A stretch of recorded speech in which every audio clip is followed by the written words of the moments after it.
Om Namo Bhagavate Vasudevaya. Hare Krishna, dear devotees. Thank you for joining us today. I'd like to seek the blessings of Shri Radha Krishna, Shri Krishna Balaram, Gauritai, Shri Prabhupada, Guru Maharaj, and the Assembled Vaishnavas, so that we can talk about this wonderful, amazing devotee, Srinivas Acharya. He was his appearance day a couple of days ago on Monday. And oh, was it this appearance? Let me just check that. I think it was his appearance day. Anyway, this is the samadhi of his Srinivas Acharya. Yeah, his appearance day. So he's the embodiment of Lord Chaitanya's love. Srinivas Acharya is one of the most important personalities in the religious history of Bengal. Also one of the most important Vaishnava teachers in the generation immediately following Chaitanya Mahaprabhu. He's chiefly remembered as the illustrious disciple of Gopal Bhatt Goswami and Jiva Goswami. His achievements include delivering the writings of the Goswamis from Vrindavan to Bengal. So three devotees did this together: Narottam Das Thakur, Shyamananda, and Srinivas Acharya. And that pastime we will look at in a few minutes. He converted King Birhambir to Vaishnavism.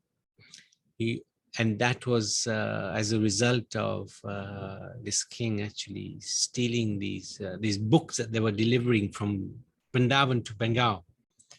And the king was responsible for that. And he realized what a mistake he'd made, and he surrendered onto Srinivas. So Srinivas also originated the Manohar Shoi style of kirtan at Keturi, where they organized the first Go Punim festival. The appearance of Lord Chaitanya Mahaprabhu with Narottam Das and Shyamananda, with thousands of devotees attending. So his parents, the Brahman Gangadhar Bhattacharya and his wife Lakshmi Priya, lived in a small village, Chakandi, on the banks of the Ganga in the Budwan district of Bengal. They longed to raise a child who would be a great devotee, but until the birth of Srinivas, they were childless for many years. Gangadhar was himself a great devotee of Chaitanya Mahaprabhu. He spent much of his time hearing and retelling the stories of Nimai's pastimes with the Lord's intimate associates. In 1510, he could not tolerate the separation any longer. He set out for Navadvip to see the Lord. After only 7 miles, as far as the village of Katwa, he learned that Nimai was in that village taking sannyas, the renounced order of life. Gangadhar cried, "What? Why must my Lord take the sannyas order, the renounced order? This austerity is reserved for human beings like me so that we can overcome our attachments to this world. Certainly, there is no need for Nimai, the Supreme Personality of Godhead, to live the harsh life of an ascetic." But Gangadhar's reservations were mixed with excitement. He would soon see his Lord face to face. So when he approached the sacrificial area where Nimai was taking sannyas, he saw the Lord's intimate associates, Nityananda Prabhu, Chandrasekhar Acharya, Mukund Dutt, and many others. He saw Madhushila, the barber, preparing to cut Nimai's beautiful locks of raven black hair. No, the onlookers were saying, "Please stop." They, like Gangadhar, could not conceive of the Lord in the renounced order of life. Even Madhu, the barber, who had the great good fortune to touch the Lord's head, could cut his hair out of duty only, weeping profusely. Madhu and the others knew that the Lord had decided to set an example for the entire religious world and stressed the importance of renunciation. There was nothing they could do. Keshav Bharti, the sannyas guru, gave Nimai his new name, sannyas name, Shri Krishna Chaitanya. The crowd was in shock. Beautiful Nimai is really taking sannyas. They couldn't believe their eyes, from which the tears were flowing incessantly. But the deed was done. Madhu fainted. Why had he shaved the Lord's head? It was as if he had been controlled by the Lord's own hand to fulfill the Lord's own desire. Gangadhar found himself calling the Lord's names aloud with uncontrolled enthusiasm. Chaitanya, Sri Krishna Chaitanya, Sri Krishna Chaitanya. He returned to Chakandi, half mad with ecstasy, unable to stop repeating the Lord's names. He told his wife what had happened, and she too was overcome with ecstasy. As the days passed, their ecstasy increased, and the whole town of Chakandi marveled at Gangadhar's transformation. Seeing Gangadhar's absorption in Chaitanya's name, his wife and the other villagers began calling him Chaitanya Das. Chaitanya Das and his wife went to Jagannath Puri, where Lord Chaitanya had gone after accepting the sannyas order. And when the couple arrived, they went to Sri Chaitanya and surrendered at his feet. And he said, Lord Jagannath is very happy that you have come here. Go to the temple and see his deity form. The lotus-eyed Lord is extremely merciful, so please go and see him. So Govinda, who is the personal servant of Chaitanya, accompanied Chaitanya Das and his wife to the temple. They offered many prayers at the feet of Jagannath, whipping tears of divine love. The happy Brahmin couple was soon escorted to the accommodations Chaitanya Mahaprabhu had arranged for them. They spent several happy days with the Sri Chaitanya in Jagannath Puri. One day, Lord Chaitanya told his servant of his plan for the couple. Govinda, the Lord said, although Chaitanya Das and his wife have not mentioned it to me, I know they would like to have a child. They said so in front of Jagannath, who is none different from me.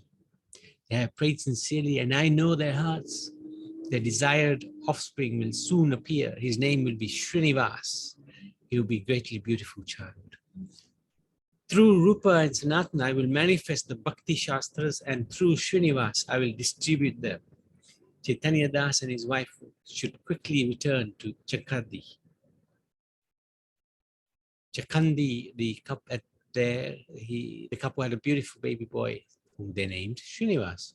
He was born 1510 on the auspicious full moon day of the month of Vaishak, April-May.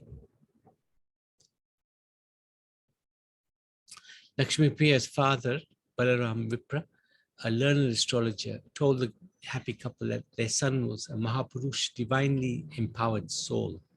The boy had broad chest and long, elegant nose, and his beautiful eyes extended like lotus petals. Like Lord Chaitanya, he had a bodily luster resembling molten gold and arms that extended down to his knees.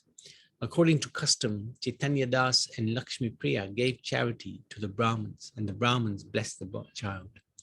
Lakshmi Priya would constantly sing the glories of Lord Chaitanya into the child's ears, and the melodious sounds made him joyful. As Srinivas grew, he learned to chant the names of Chaitanya Mahaprabhu and Radha Krishna. Soon, this small crest moon known as Srinivas grew full and was known as the brightest and most beautiful boy in Chakandi. He studied under the famed Dhananjaya Vachaspati, who taught him all the branches of Vedic learning, including religion, logic, poetry, political science, grammar, and Ayurveda. According to Prema Vilas, Dhananjaya Vidyavachaspati said that he had nothing to teach Srinivas. Prema Vilas also relates that the goddess of education, Saraswati Ma, appeared to Srinivas in a dream and told him she would make him proficient in all areas of learning, especially the scriptures. Still, Srinivas became known as Dhananjaya Vidyavachaspati's prized pupil, and as such, he was the pride of Chakandi. He was loved by the townspeople who saw him as a precious gem. Because of Srinivas's popularity, he met Narahari Sarakar, an intimate associate Lord Chaitanya from nearby Shirkhanda. And Narahari Sarakar's intense devotion had pleased Lord Chaitanya. Narahari had the distinction of being allowed to sing the Lord's glories in the Lord's presence, although the Lord, out of humility, would not let anybody else do that. This distinction impressed young Srinivas, and he accepted Sri Narahari as his first instructing guru. After meeting Narahari Sarakar, Srinivas began showing signs of ecstasy. Narahari told Srinivas to go to Puri to see Chaitanya Mahaprabhu. While Srinivas was considering how to execute the instructions, his father passed away from the mortal world after 7 days of fever. It was a shock to the family, and Srinivas did all he could to console his mother. Meanwhile, the omniscient Sri Chaitanya Mahaprabhu was preparing his associates for Srinivas's arrival. He'd already written to Rupa Sanatan Gopal Bhatt Goswamis requesting them to teach Srinivas spiritual life. He asked Gadadhar in Jagannath Puri to teach Srinivas the Srimad Bhagavatam.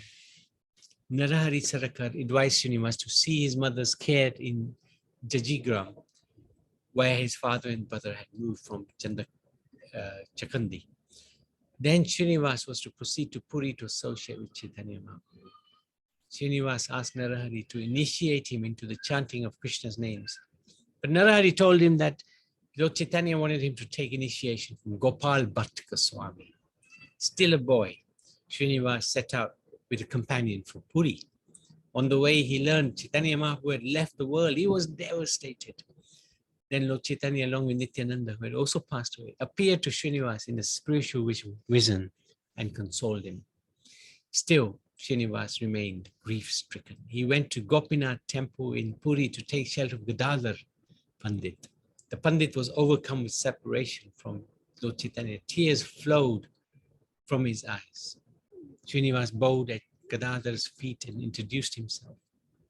Gadadhar became joyful. I'm glad you have come and introduced yourself. Just before passing away, Chaitanya Mahaprabhu told me to teach you the Bhagavatam. He knew you would arrive in Puri one day and asked me to explain Krishna Leela to you. Gadadhar Pandit's joy, he could now fulfill this order of the Lord, again turned to sadness. I can't teach you at this time because the manuscript in my possession has become illegible from the tears I have cried onto its pages. So Srinivas, he touched the sacred book to his head, felt ecstasy arising within himself. Nonetheless, the problem of studying a book that had been rendered illegible remained. Gadadhar and Srinivas would not be swayed from their purpose. The will of Mahaprabhu could not be obstructed.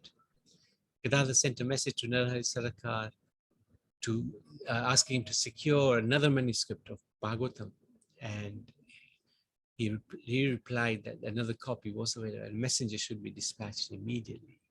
So Gadadhar sent Srinivas himself, told him to hurry. The separation from Lord Chaitanya was intolerable to Gadadhar, and he didn't know how long he would continue to stay in this world.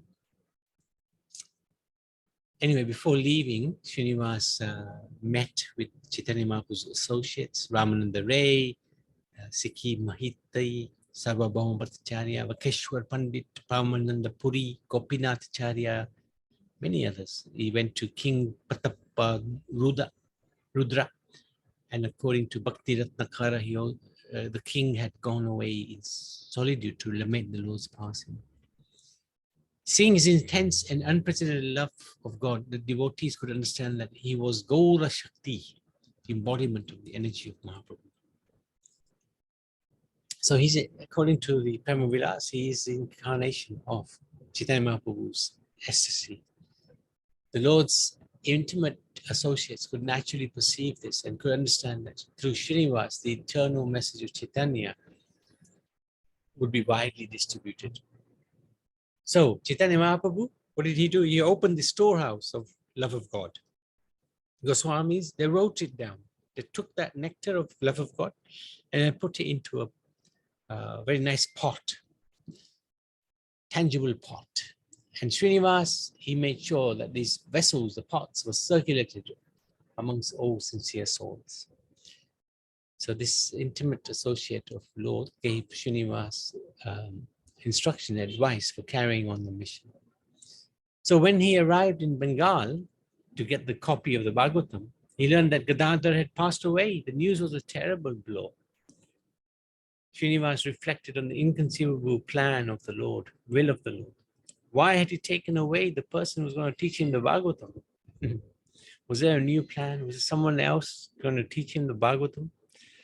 Some say Srinivas felt despondent at this time, but not much is known about the years that followed Gadadhar's passing from this world. So it's generally assumed that he spent his time at first in a broken-hearted state and then serious meditation. He continued to study his studies as he was still in his teens. He was very young. When Janava Devi, the wife of Nityananda, went to Vrindavan, Rupa Goswami asked her to send Srinivas to Vrindavan as soon as possible. So on her return, she relayed the message to Narahari, and eventually Narahari told him to go to Vrindavan straight away. And this request heightened Srinivas's desire to study bhakti literature with Rupa and Sanatana. Had he gone to Vrindavan, he would have met Rupa and Sanatana, but he decided to go to see Chaitanya Mahaprabhu's principal associates in Navadvip. So it's the second time he delayed his journey. So then he saw many of the associates of Chaitanya Mahaprabhu at that time, Ishan and Vishnu Priya. Anyway, perhaps his enthusiasm to associate with Chaitanya Mahaprabhu's direct followers in Puri and Navadvip was so overwhelming, he was unable to heed the advice of his forebearers. Some say this is all the will of Providence, so that Srinivas would take initiation from Gopal Bhatt. Some say Srinivas, by his example, was teaching the importance of pilgrimage and associating with devotees. So in Navadvip, he met Vishnu Priya, who was doing amazing tapasya. She would chant the Maha Mantra. Every time she chanted the mantra, she would put one grain of rice aside. And when she finished chanting, she would cook those grains of rice, and that's all she would eat. He also met Damodar Pandit, Sukambar, Murari Gupta, many others. Then he also went to Shantipur. He met Advaita Acharya's wife, Sitapati, Thakurani, and her sons, Achyuta and Gopal. Went to Nityananda's place in Ekachakra. Oh, it says Khardhara. Janava Devi, her son Birabhadra, and others greeted Srinivas as if he was part of their family. But Janava told him, go to Vrindavan, don't delay, otherwise you will miss Rupa and Sanatana as well. Anyway, Srinivas on his way, he stopped in a few other places in Krishnanagar, delivering a letter from Janava Devi to Abhiram Thakur. Then he stopped at Khatwa, where Chaitanya Mahaprabhu took his sannyas. Then he went to Agra, meeting the Ghosh brothers, Vasudev, Govinda, Madhav. These are amazing personalities. He went to Ekachakra, the birthplace of Nityananda.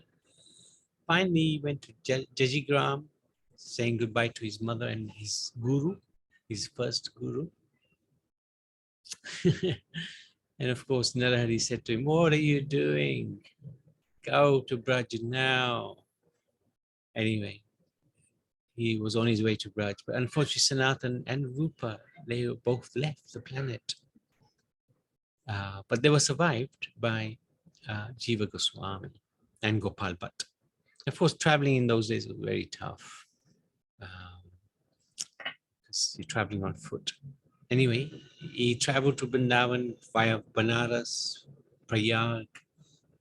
Eventually, he got to Mathura, and he felt very fortunate to be in Mathura, but also felt very unfortunate because he'd missed Chaitanya Mahaprabhu, he'd missed learning from Gadadhar, now he'd missed Rupa and Sanatana.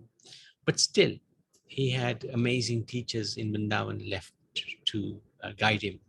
And those two were Gopal Bhatt and Jiva Goswami.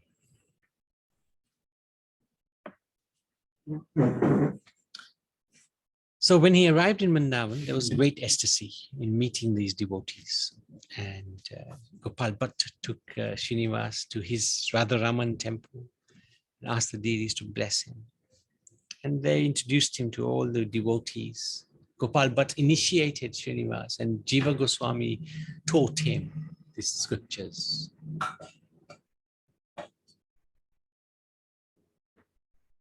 And at that time, there was also Narottam Das Thakur, who was studying under Lokanath Goswami, and Shyamananda.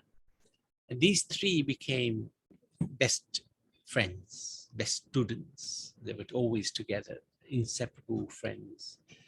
And eventually, they were given a special mission by Jiva Goswami to distribute or take the writings of the Goswamis to Bengal.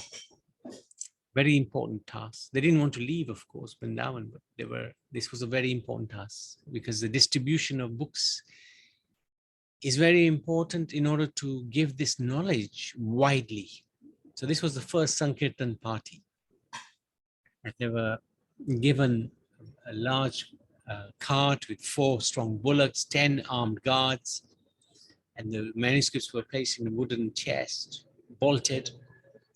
There were special passports granted from the king of Jaipur for them to go and reach Bengal. But on the way, unfortunately, because it looked like they were having a lot of valuables, the king of Vishnupura, Birhambir, got a whole lot of bandits, and they actually stole these manuscripts. So I won't go into much detail. They were thinking that this cart must contain gold. But when the king realized, actually, these are scriptures, he was shocked and he decided to keep them safe. So he was a dacoit king, but he was also somewhat religious. Anyway, Srinivas, Narottam, and Shyamananda, they were devastated because this valuable manuscripts were lost. And Srinivas remained to try to find these scriptures. And the other two, Narottam and Shyamananda, they went their different directions because they had other services to do. Anyway, eventually, the king had a dream that a very effulgent person, that Srinivas, would come and you would need to give these books to him. So Srinivas eventually came to Vishnupur, and eventually, cutting a long story short, Srinivas was introduced to the king, and the king realized that this is a great soul. There was a debate in the palace between the king's pundits and Srinivas. And Srinivas showed his great intelligence of understanding of Bhagavad philosophy, Vaishnava philosophy. He defeated that king, that pundit. And at that time, a lot of things happened, actually. He was quite angry, this pundit who fought with Srinivas. But in the end, the king realized that this personality is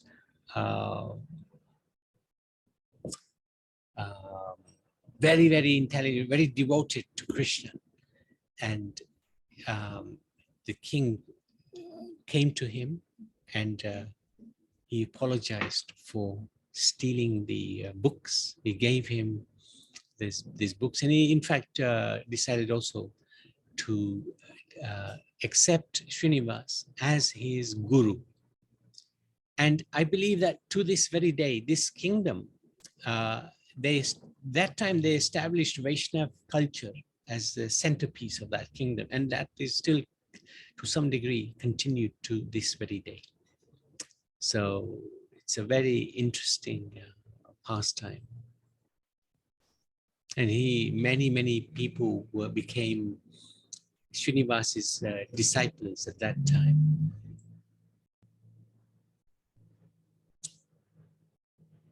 So, uh,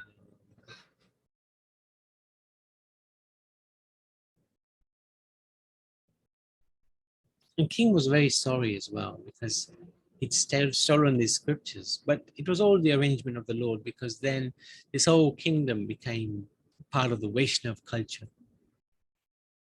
According to the Prema Vilas, Srinivas gave the king the name Hari Charan Das. And Jiva Goswami later showed the king special mercy by writing a letter in which he renamed him Chaitanya Das. The king's wife, Queen Sulaksana, and their son, Prince Dari Hamvir, also became Srinivas Acharya's surrendered servants. So, and the boy's name was Gopal Das. So many people took initiation from him. And in all of Bharat, only in one of Vishnupur did Gaudiya Vaishnava culture and art develop without foreign and distracting influence. Even the Muslim intrusion was minimal.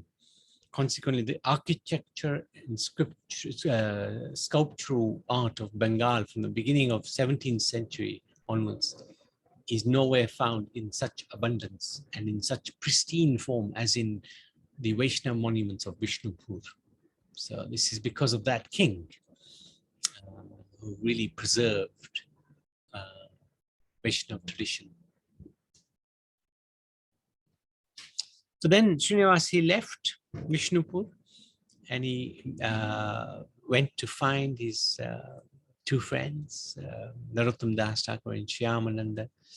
And eventually they met at Kheturi. Eventually they met Kheturi. In the meantime, he also got married. Observing that Srinivas and Draupadi were attracted to each other, Sri Raghunandan Thakur arranged a marriage. So he became married in Srikhand, where his guru was living. And after the marriage, Draupadi was called Ishwari, honoring her devotion to the Lord and acknowledging her marriage to a great saint. Her father, Gopal Chakravarti, soon accepted sannyas, Srinivas, as his spiritual master, as did her two brothers, Shyamadas and Ramachandra. And Srinivas quickly became one of the most prominent gurus in all of Bengal. So he was very famous, he still is very famous guru in Bengal. A lot of devotees took initiation from him, and then they also gave initiation to others. He also had a second wife, not quite sure why.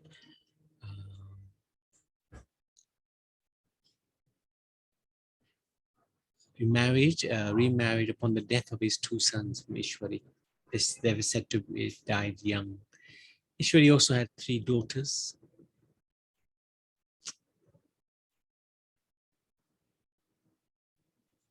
So, but this the other Srinivas's bloodline is still set to continue in Vrindavan from Gati Govinda. Very interesting.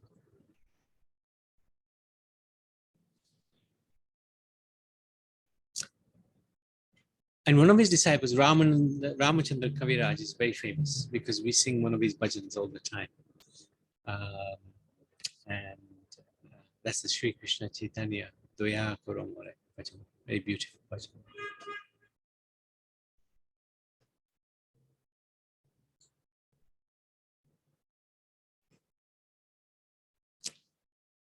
Eventually, he went back to Vrindavan, and everybody was very pleased with him because they had the books were stolen. He recovered them, and then he spread Vaishnava culture right through Bengal.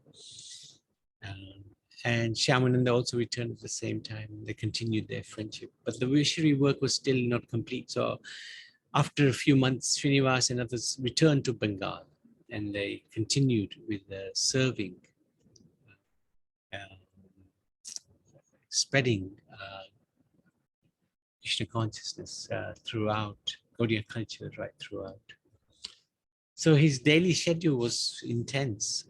He would rise early, read from the scriptures, and give lectures. And then he would chant on his beads. At 4 o'clock in the evening, he would chant again. These devotees never rested. They would simply always engage in Krishna Katha. Very powerful. And he also wrote 5 songs. He wrote a commentary on the Bij mantras of the Srimad Bhagavatam. And he also wrote Goswami Ashtakam, 8 prayers to Shri Rup Si Sanat Bhatta. I remember now what it is, but that's written by Srinivas. That's a really nice bhajan.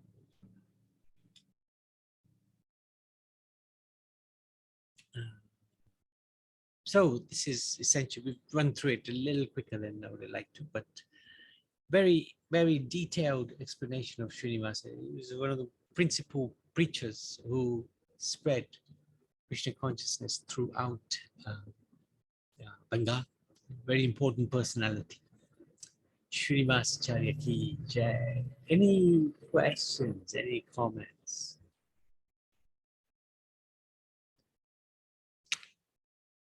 Okay. Srinivas Acharya ki jai.